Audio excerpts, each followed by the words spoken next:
年终大会我宣布奖金时，公司新人突然举手，隔壁公司年会发了2箱泰国金枕榴莲，他晃了晃手机，我们就只发绩效码。视频被恶意剪辑后传到网上，并登上热搜。第二天，我让财务撤回了所有年终奖汇款。既然金枕榴莲代表心意，那今年年终福利就改发金枕榴莲，每人50斤。看着堆积如山的金枕榴莲，当初跟着起哄的员工顿时纷纷哭着给我道歉，求我回心转意。年终结算会议那天，我把财务报表推到会议桌中央。今年利润增长40%，年终奖按3个月工资发，今天下班前到账。旁桌两侧坐了20几个部门负责人，我等着那些人脸上绽开笑容。往年这时候已经有人开始鼓掌了，但今年没有。坐在角落的张志伟最先抬起头，他是3个月前入职的新人，开口声音清脆：“苏总，我听说隔壁启丰科技年会上，每人发了2大箱金枕榴莲。”会议室骤然安静下来，我沉下脸。你说什么？金枕榴莲？张志伟重复，手指在桌面上轻轻画了个圈。就是那种泰国的进口金枕榴莲，1箱要700、800呢，2箱就是1600，而这还没算多出来的2个月工资。我笑了。张志伟是吧？你3个月工资多少钱？6万8。他不明用，我嗤笑。你觉得我们该跟他们攀比福利，还是你认为我应该把3个月工资换成几箱水果？他摇了摇头，没退缩。不是攀比，苏总，是差距，也是心意。心意？对，钱多钱少是一回事，但人家还多了一份实实在在的员工关怀。金枕榴莲放在茶几上，全家一起吃，那是过年的感觉。这时候，行政部的李薇小声接了一句：“其实我也看到朋友的朋友圈了，启丰他们公司发的金枕榴莲又大又新鲜。”另外一个老员工开口，却没敢和我对视。我老婆昨天还问我，咱们公司今年效益不是很好吗？怎么发的还不如隔壁规模小的公司？她说她们闺蜜群都在比哪家公司发的多，发的好。苏总，其实员工幸福感也很重要，发的多，大家才有干劲，对公司认同感也强。一个接一个，像多米诺骨牌。6个主管陆续表态，声音不大，但却比任何言语都让我心寒。那些避开我视线的，比支持我的更让我心凉。我冷笑一声，无声的环视全场。原来我自以为的对他们好，年终奖给他们发3个月的工资，在别人2个月的工资和金枕榴莲面前，竟然被嫌发的少。好，很好。我浑身散发着寒意，眼中晦暗不明。所有人都噤声了，我并没有说话。在长达1分钟的静默之后，冷声道：“先散会。”椅子拖动声稀稀拉拉响起，我坐在原位没动，看着他们鱼贯而出。张志伟走势回头看了我，眼中不是挑衅，而是隐隐带有一丝幸灾乐祸。我看着他的背影，若有所思。当天下午3点，年终奖到账的短信提示音在公司各个角落此起彼伏响起。我端着咖啡经过市场部，听见隔板里飘出的对话：“真发了3个月的？其实也不少哈。是不少，但启丰那边除了年终奖之外，还发金枕榴莲了。我大学同学在那边晒了朋友圈，箱子这么大，又大又新鲜。”我看着他用手掌在挑战，语气里是满满的羡慕。我老公还特意打电话来问，说人家公司又发钱又发物，咱们是不是效益不行？又或者是老板抠门？我爸妈也问了，说邻居儿子公司发的又多又好，问我发什么，我说发钱，他们就说旺，就光有钱啊，那语气听着就憋屈。唉，那也是没办法的事，咱们公司可能就这风格，图个方便。至于别的，那就别想了，不可能会有的。窗外的天光不知何时暗了下来，乌云压顶，沉甸甸的，酝酿着一场暴雨。昏暗的光线里，映出我面无表情的脸。我加快脚步，回到办公室，我让助理调出启丰科技的福利报告。他们去年净利润只有5元半，年终奖发1个月工资，但今年突然提高到2个月，还加了2箱金枕榴莲，采购单上单价830，总计开支不到10万。助理敲门进来：“苏总，有件事。”说。张驰威和几个同事聊天时被人拍的视频传到网上了。我接过平板，视频里张志伟眼睛红红的。我就是觉得委屈，明明公司今年赚的更多，为什么发的东西还不如隔壁？我爸妈在老家，今年过年我又回不去，我也不要求别的，哪怕有箱金枕榴莲让我寄给他们，我心里也能好受点。池伟别难过，你没错。对呀，公司今年利润涨了那么多，多发2箱金枕榴莲怎么了？启丰那边都发了。又是启丰公司，我看着视频里的人，里面有我帮忙垫付医药费的病人的儿子，有我特许他早推荐孩子的单亲家庭父亲，还有我因为同情他遭遇破例收编，现在已经混到中上层的公司高管。我的心彻底冷了下来，浑身血液倒流，垂在身侧的手因为愤怒和失望在微微颤抖着。视频到这里了，发布者配文：抠门公司利润大涨却亏待员工，员工想要点年味有错吗？转发已经破3000，评论8000还在涨。我往下滑评论：现在的老板都钻掉钱眼里了，赚那么多就给员工发这么点，连箱水果都舍不得。我看是利润都进自己腰包了吧？那么大的公司，连箱金枕榴莲都不给发。呵呵，隔壁小公司都发2个月工资加金枕榴莲，这公司利润翻40%还这么抠，吃相难看。小伙子想多给爸妈寄点钱寄点东西都有错，公司这么有钱，多分点给员工会死吗？对呗？我要是员工，我也寒心，不光钱给的少，连心意都没有。支持员工维权，打工人凭什么不能要求合理福利？人家小公司都发2个月工资加2箱金枕榴莲，这么大个公司啥也不发，还好意思说利润增长？你将这家公司的产品拉入黑名单，抵制冷血企业。评论像潮水一样涌上来，一波接一波。关键是，所有评论毫无例外的都认为我们公司年终奖发的极少，因为没人知道具体发了多少工资。启丰公司发2个月工资，这公司发的少，还不给实物，真是抠门到家。启丰科技规模小，一半都发的更多更好。这么一对比，我们公司就是吸血鬼。资本家本质暴露无遗，利润的增长与员工毫不相关。公关部问要不要处理？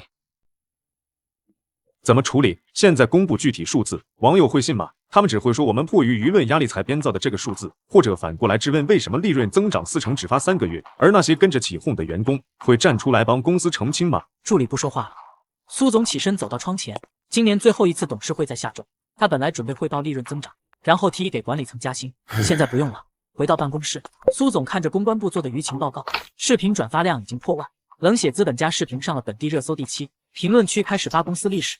有人说公司前年裁员，有人说公司供应商付款慢，还有人说见过苏总在停车场骂宝，真真假假混在一起，没有人分辨出来，所有人都被带着节奏跑。我这次找大家来，主要为了2件事。苏总顿了顿，目光缓缓扫过人群，不少人下意识避开了苏总的视线，所有人都屏住了呼吸。大家都看到网上的舆论了吧？既然大家都觉得金枕榴莲代表心意，那从明天开始，公司会给每个人发50箱金枕榴莲，每人每天发2箱，一直发到过年，让大家感受年味儿和公司的人情味儿。果然还是妥协了，苏总居然还有服软的时候。果然，谁都挡不住舆论威力。第二，既然大家不满意公司的年终奖制度，嫌钱给的不够多，又羡慕别人的金枕榴莲，那么原定的年终奖取消，今年年终奖福利就是这50箱金枕榴莲。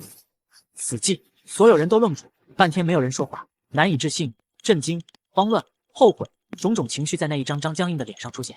好几秒，才有人颤着声问：“苏总，您是说不发钱了？”对。可是苏总，钱已经到账了，会从下几个月工资扣回。财务部今晚做方案，分期扣，尽量不影响大家生活。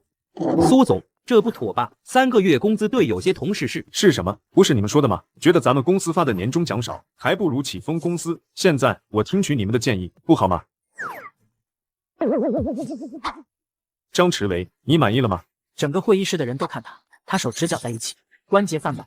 苏总，我不是这个意思，我只是建议。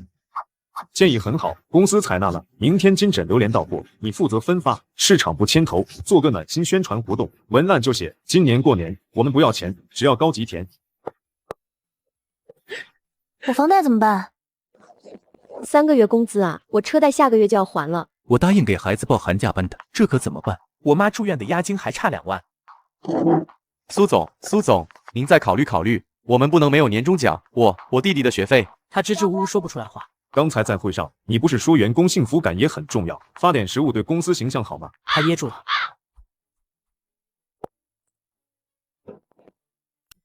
都怪谁啊？非要金枕榴莲，真是贪心不足蛇吞象。张弛维呢？他怎么不说话？我就是随口一说。随口一说，现在好了，3个月工资没了。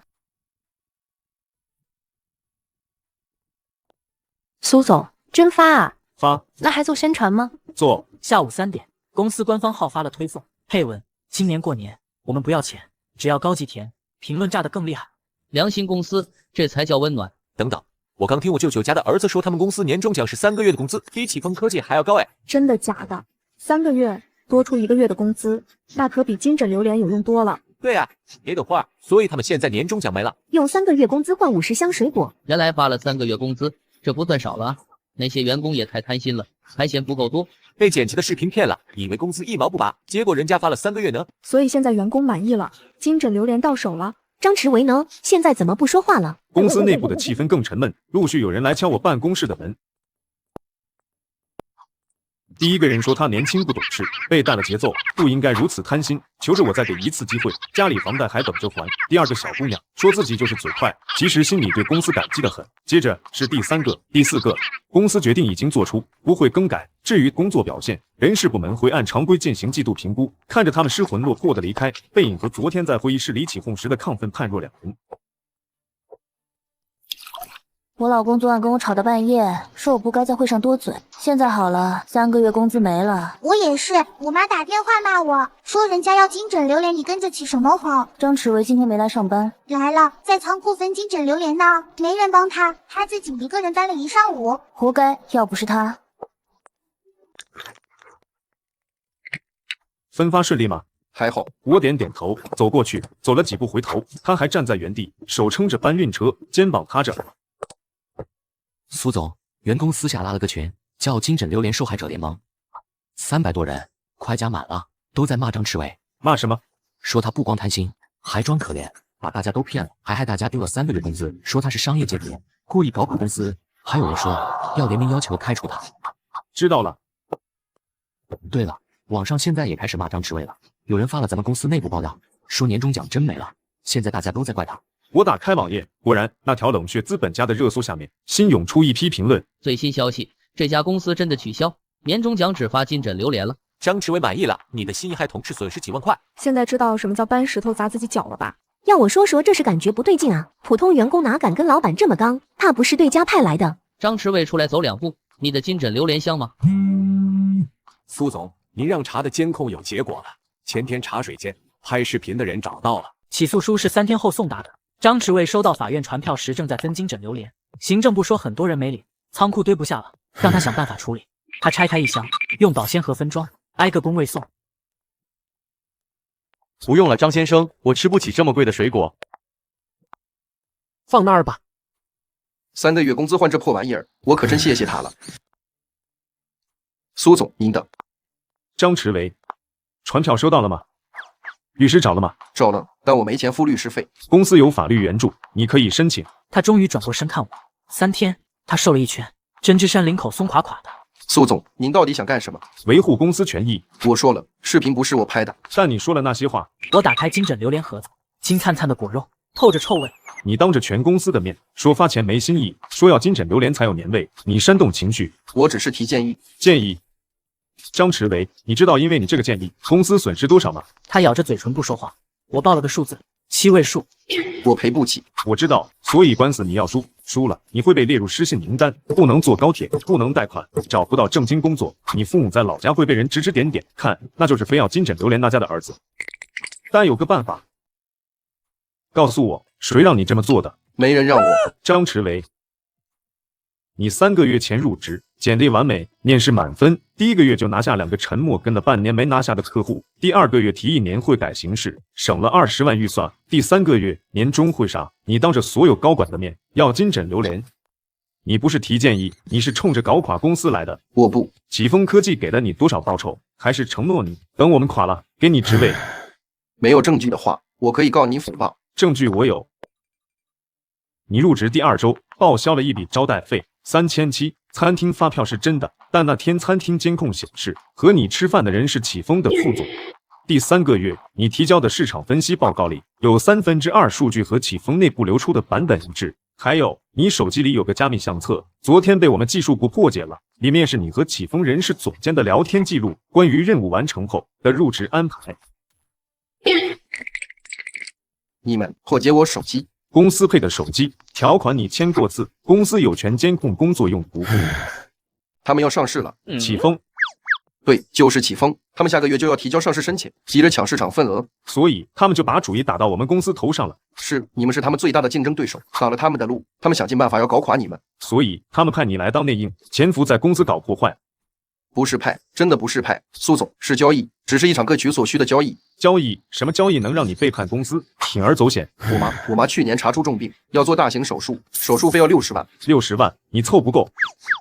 凑不够，我借遍了所有亲戚朋友，连老家的房子都差点卖了，还是差一大半，我真的走投无路了。所以启丰的人找到了你，给了你条件。是，他们说只要我帮他们拿到公司核心数据，再煽动员工情绪，扰乱秩序，就帮我妈付清所有手术费，术后还会给我一笔钱，保证我家人的生活。你就答应了？我没有选择啊，苏总，一边是我妈的命，一边是良知，我只能选我妈。我从来没想过害谁，我只是想救我妈。陈默呢？他也参与了这场交易？没有，他不知道全部，真的不知道。你没告诉他，那他为什么帮你？我只跟他说，启丰那边有我认识的朋友，能帮他介绍几个大大客户，帮他完成业绩，顺利转正。他最近总被领导批评，急着证明自己，就信了我，跟着我做了一些事。他真的不知道你和启峰的交易，不知道你是来搞垮公司的，真的不知道，我从来没跟他说过真相，他只是被我骗了，他也是受害者啊，苏总。我坐回椅子，看着他。庭审在下周3，你可以选择在法庭上说这些，也可以选择现在说。说了会怎样？你会坐牢。实话实说，商业间谍，数额巨大，3年起步。他哭了，没有声音，只是眼泪不停流。但我可以给你另一个选择，配合我把启峰拖下水，你妈的医药费我出，你坐牢的时间我请最好的律师帮你减到最短。为什么要帮我？不是帮你，是交易。你毁我公司，我毁你人生。本来该两清，但现在有个更大的目标，启峰，而我想把他们收入囊中。他想了很久，我配合。我伸出手，他犹豫了一下，握上来，手心冰凉，全都是汗。第一件事，把完整聊天记录给我。第二，约启峰的人见面，录音。第三，我停顿，看着他的眼睛。在法庭上承认一切，承认你要金枕榴莲是计划的第一步，那样我就彻底完了。你早就完了，从你收那60万开始。他走了，脚步虚浮，像踩在棉花上。我打开金枕榴莲盒子，吃了一颗，确实甜，甜得发腻，像糖浆灌进喉咙。手机震动，秦律师发来消息，沉默账户查到了，3个月前有一笔50万入账，来源是海外空壳公司，追踪到最终账户是启峰某高管的亲戚，证据留好，下周用。我打开社交媒体，关于我们公司的讨论已经分成2派，一派开始质疑张驰维，真是太巧了，他是不是故意的？第二派在算账，这种大公司3个月工资平均3万，金枕榴莲1600，为了这点心意丢了3万，那些复合的员工脑子呢？有一条评论被顶得很高。最新消息，张驰维被告了，公司起诉他损害名誉。要是没鬼，公司敢这么刚？坐等反转。我早就觉得不对劲。要是真反转，那些骂老板的要不要道歉？舆论的风向标在真相浮出水面之前已经开始摆动。庭审比想象中快，张驰维站在被告席，穿着不合身的西装外套，他承认了所有指控，收受启峰贿赂，故意煽动员工情绪，配合剪辑视频损害公司名誉。你还有没有什么要陈述？他抬头看了看旁听席，他父母没来，大概还不知道。我错了，我不该为了钱出卖公司，我不该利用同事的信任制造矛盾，我不该要那2箱金枕榴莲。最后这句是台词，我写的，但他念的时候眼泪是真的。法官宣判有期徒刑2年，缓刑3年，赔偿公司是70%，他赔不起，所以刑期可能会转为实刑。他被人带下去时，回头看了我一眼，我点点头。那晚，我把所有证据打包发给了媒体，张驰维的供述视频，他和启峰高管的聊天记录，资金流水，还有启峰内部邮件，显示他们策划了至少3起针对竞争对手的福利战，挑动员工对年终福利不满，制造舆论压力，趁机挖角或打压。新闻凌晨2点发出，标题劲爆，启峰科技商业间谍门曝光，竟从2箱金枕榴莲开始。6点，启峰股票跌停。7点，证监会宣布介入调查。8点，我坐在启峰总部的会议室里，对面是他们 CEO， 一个40多岁的女人，眼袋浮肿，显然一夜没睡。苏总，好手段。彼此，我把收购协议推过去，市值7折，签了，你们高管还能体面退出，不签，等证监会查完，你们得去监狱开董事会。他盯着协议，手在无意识颤得抖。那个张驰维，你承诺他什么了？医药费，还有不让他坐牢。你倒仁慈。不是仁慈，是他还有用。你怎么确定我会签？我指了指窗外，楼下聚集了10几个记者，长枪短炮对着大楼入口。你还有选择吗？他沉默。走出启峰大楼时，记者围上来，问题一个接一个。苏总，收购启峰后有什么计划？金枕榴莲事件是导火索吗？您会恢复年终奖制度吗？我停下脚步，闪光灯噼里啪啦响。年终奖会恢复，金枕榴莲也会发，但更重要的是，公司不是家庭，老板不是父母，员工和雇主是契约关系，钱是契约的一部分，福利是锦上添花。别用温暖绑架利益，也别用心意掩盖贪婪。那张驰维呢？您原谅他了吗？我沉默了几秒。他付出了代价，足够了。坐进车里，助理递来平板。苏总，股价涨了15个百分点，董事会发来祝贺。还有，您看这个，是社交媒体趋势榜。第1条，金枕榴莲陷阱真相。第2条，启峰科技商业间谍。第3条，那些要金枕榴莲的员工现在还好吗？第4条，给苏总道歉。我点开第4条，我错了，我不该跟风骂苏总，原来真是商业间谍战，苏总对不起。所以那些跟着张驰维起哄的员工，现在后悔吗？3个月工资箱还是金枕榴莲箱？这波操作太秀了，将计就计反收购，苏总牛逼！我早就说这是不对劲嘛，哪有人为了金枕榴莲而敢和老板正面硬刚的？果然有猫腻。那些骂资本家的出来走2步，这次要不是资本家够敏锐，一家好公司就被搞垮了。张驰维真是活该，为了钱当商业间谍，害同事丢年终奖，现在判刑也是他罪有应得。舆论彻底反转了，之前还在骂我冷血的人，现在排队道歉；之前同情张驰维的人，现在骂他活该。之前说公司抠门，连箱金枕榴莲都不发的人，现在开始算账，3个月工资能买多少箱金枕榴莲？公司邮箱收到100多封员工信，都是道歉的。还有几个部门想联名申请恢复年终奖。恢复，但今年的还要从他们的工资里扣回来，作为一个教训。明年开始，所有人重签合同。是。车开到公司楼下时，我看见仓库门口还堆着一堆金枕榴莲，那些怎么处理？继续发给员工，1人1箱，就当新年礼物。那年终奖今年不发了。我看着窗外飞逝的街景，明年发，但从明年开始，所有人重签合同，增加保密条款和竞业限制，福利细则写清楚，不接受任何非正式提议。是。回公司。我还有太多事要做，启丰的整合，新制度的推行，董事会的报告，还有那场还没打完的对陈默和其他几个人的诉讼。但此刻我只想安静几分钟。手机震了一下，是陌生号码，但我知道是谁。我妈手术成功了，谢谢。我盯着那行字，没有回复，但也没有删除。车开到公司地下车库，停稳。我下车，电梯门倒映出我的影子，西装笔挺，表情平静，看不出刚刚完成一场收购，也看不出刚刚平息了那么大的漩涡。陈默和其他几个收了钱的员工被开除并起诉，案子还在审理中。启丰的股票跌到低谷后被我们收购，现在正在重组。那笔用来搞垮我们的福利战预算，成了他们财务造假的证据之一。证监会还在深挖，一切尘埃落定。我回到办公室，桌上放着一箱金枕榴莲，是员工福利委员会送来的试吃样品，旁边附了详细的测评报告，甜度、硬度、性价比、物流方案、员工偏好抽样数据。报告最后一页是手写备注：苏总，委员会第1次会议全票通过，先请您试吃，无论您觉得味道如何，我们都尊重结果。委员会主席张放。我打开箱子，拿出一块果肉放进嘴里，慢慢咀嚼，这次甜的恰到好处。手机响了，是助理。苏总，媒体想约专访，关于这次反收购的成功案例，还有几家商学院想请您去讲企业管理课。推了吧，把机会给市场部，让他们讲讲新产品的推广。好的。还有猎头联系，问您有没有意向去更大的平台。告诉他们，我这儿就是更大的平台。挂断电话，我走到窗前，雪已经化了，街道湿漉漉的，反射着午后的阳光。楼下有员工三三两两走出来，手里抱着刚发的文件箱，是新的员工手册和福利制度细则。我看见技术部的张放和行政部的李威走在一起，似乎在讨论什么。张放比划着手势，李威笑着点头。财务部的楚杰从后面追上他们，递过去一份表格。3个人站在路边讨论起来，阳光照在他们肩上，暖意融融。那些曾经在会上附和的声音，那些曾经在网上骂我的评论，那些曾经在茶水间抱怨的私语，都过去了。他们学到了教训，公司完善了制度，我得到了利益。苏总，金枕榴莲采购合同需要您签字，委员会投票选了2种规格，这是样品和报价。我接过文件，仔细看了一遍，就选这个吧，每人1箱，年终奖照发。好的。助理走到门口又回头，苏总，委员会问您还有什么要补充的建议吗？我想了想，加1条，任何提议必须附带可行性分析和预算方案，不要我觉得，要数据证明。明白。下午3点，与新入职员工见面会。这批员工是收购启丰后留下的骨干，我需要亲自跟他们谈谈公司的文化和价值观。我整理好西装，拿起笔记本，走到门口时，我回头看了一眼办公室，阳光洒满半个房间，桌上的金枕榴莲箱子金灿灿，旁边摆着新做的公司牌匾，上面除了 logo， 还加了一行小字：规则之内皆有温度。我关上门，走向电梯间，看见自己的表情，是一种胜算在握的平静。我知道规矩在哪里，也知道温度在哪里。走廊里传来培训室的声音，是新员工在看公司介绍视频。